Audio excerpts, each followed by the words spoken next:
I'm Steve. I'm Bobby. And welcome to the Mix.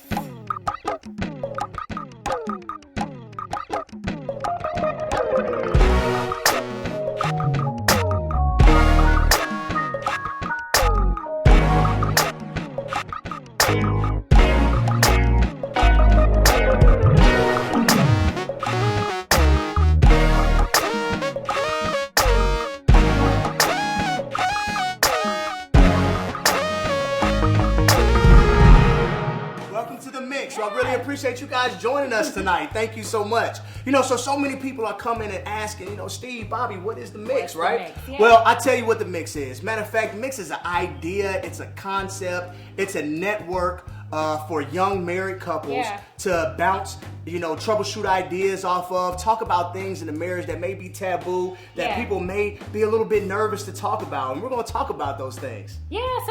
Basically, what made us come up with the concept of the mix is we got married 10 years ago. And 10 years. And we got married. It was around the time when all of our friends and family were getting married. And we found that everybody around our age is now divorced.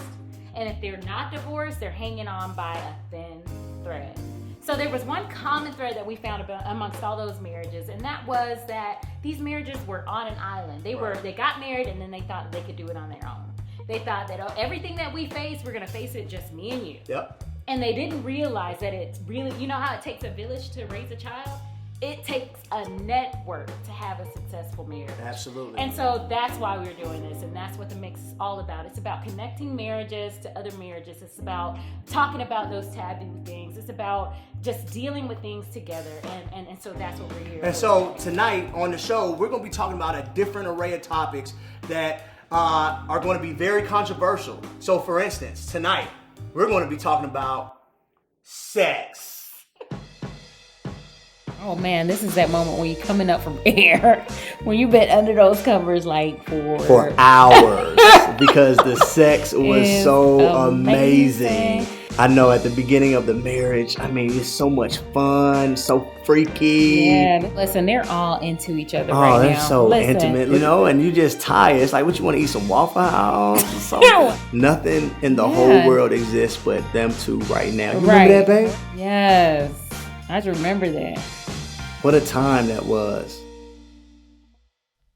And then there's the time where the romance is gone. Yeah, I just remember being like that. I just remember being so disgusted with one another that we just did not even want to even sleep in the same room. At all. I just remember thinking, like, what do I do? I'm not satisfied here in the bed, but I have needs. I'm a man.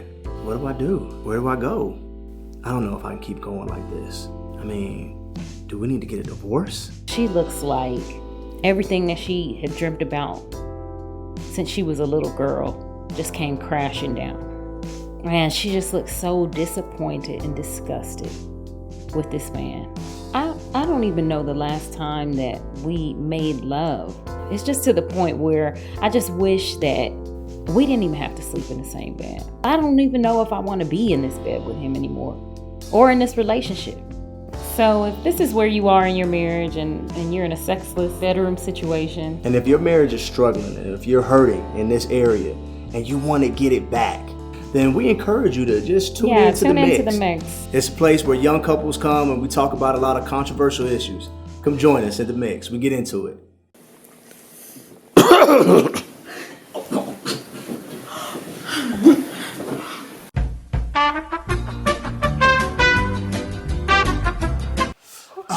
All right, back. We're back, guys. Okay, so again, back on this subject of sex. So what about sex, baby?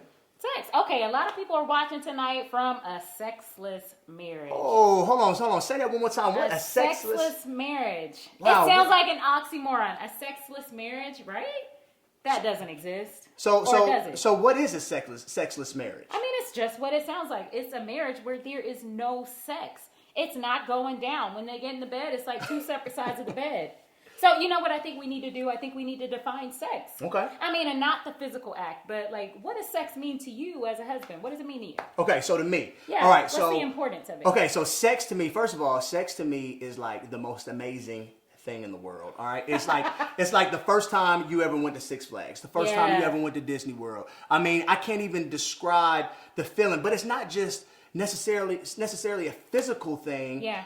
More so, it's what it does for me emotionally and what it does for me internally. Number one, sex makes me as the husband feel like the king of the world. Like it sex with my spouse, my beautiful wife, Bobby Johnson, makes me it makes me feel confident. It makes me feel like I can go out there and in the world and tackle anything. It reassures me because I know that my wife has given me something that is very special and intimate, something that, only I can receive. And so what it does for me is a confidence booster, but not only just a confidence booster, it's a stress reliever.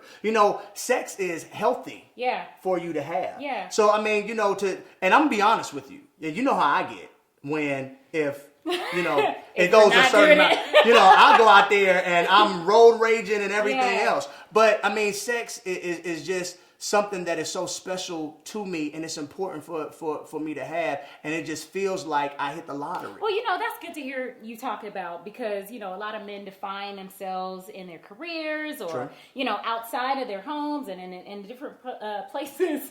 In different places. But it's good to hear you say it's a confidence booster. Absolutely, it's a confidence booster, because, and especially that it's not just about the physical act, because for a woman, for example, what sex means to me as a wife. Yeah, let's talk about that. What does sex mean to you? It means a lot to me. I mean, women's major issue is security.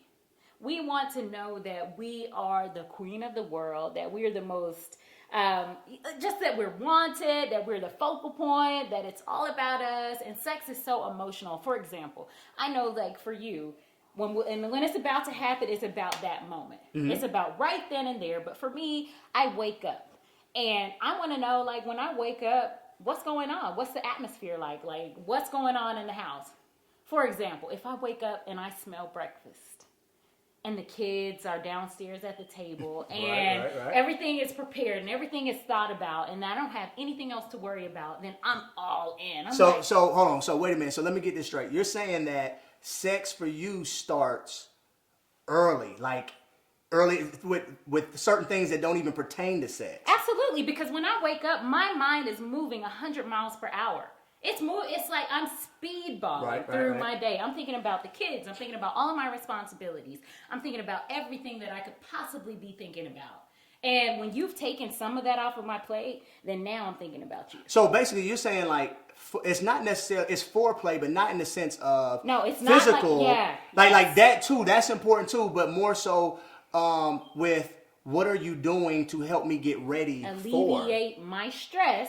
Right. Like for you, the physical acts alleviates the stress. All right, so real quick. So, one thing for me that I would say in the marriage, something that I had to learn from the beginning, from 10 years ago, was just that aspect of it. So I couldn't necessarily, wake up and, you're running 100 miles an hour and I tug on you and say, okay, babe, I'm ready for sex. I'm like, no, because I need to get the kids ready. Right. So that's something I had to learn, and I get that now. And I ain't gonna lie, I'm still working on that. But let's be real, fellas. Let's be real.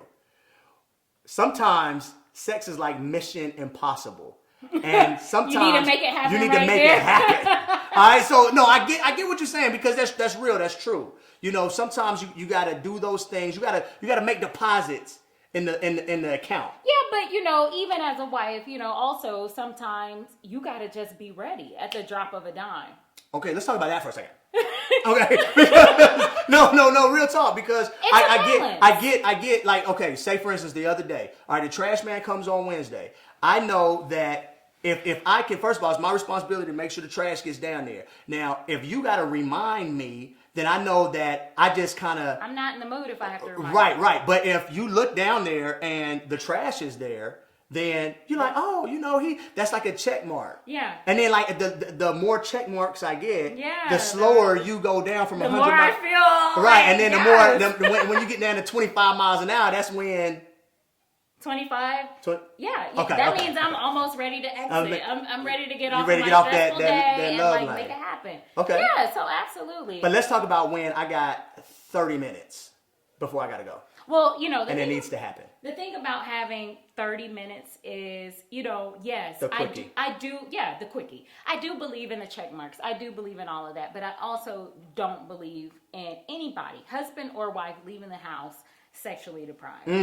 Now you preaching now. Because, you know, and that, I don't believe in anybody leaving the house sexually deprived. And what I mean by that, for example, if I have gone to my favorite restaurant and having my favorite steak dinner, then I leave the house and I am absolutely, or I leave the restaurant and I'm absolutely full. I'm absolutely satisfied. Right. However, if I leave the house and I have to go to work and I don't have time to eat, or I just don't eat, I leave the house and as I pass the nastiest fast food restaurant, it's catching my eye. It's catching my eye. I like that. And it's the same, I mean, it's the same thing sexually. It's like if I leave the house and my husband has denied me sexually, then, you know, it might be somebody that I would never catch my eye. But this day, I'm sexually deprived, and now we got this guy that is not my type at all. That I'm like, look, or not necessarily you can get it today. Oh goodness today gracious! That's real though. I mean, we got to be real. Like this is how it feels, and that's why I've made it a rule. And you know that in our marriage, I don't care about the check mark. I do care about the check marks, but I also, more importantly, I don't believe in sending my husband out the door knowing that he desired me, and I said no. Come on now. I just want. And I'm gonna tell you like this now. One thing I appreciate about you, boo, is that you do not let me go to pride. Thank you very much, oh babe. All right, so listen, we talked about a lot of great things this episode. I mean, we talked about, number one, a sexless marriage. We talked about what sex means to me as a husband, what it means to you as the wife. We talked about some turn-ons for you, some turn-ons for me. You know, certain things that we like, which is, I think, is all great, but I think that we need to go a little bit deeper, right? I think so too. For example, there's some issues that contribute to a sexless marriage, and they may not have to do with your spouse. Right. So this is what we're gonna do. We're gonna leave it right here for this time, and then when we come back, we're gonna talk about those deeper issues like pornography. Wow, that's gonna be deep. Or sexual assault. You're right. Okay, so we're gonna do that, and then we're gonna also take it to the streets. And we're gonna have our segment called Ask BS, where we take it out there, and then we have people out there, you know, just ask us questions about sex and marriage. So we'll do that next time that we see everybody. All right. Until then, see you back at the mix.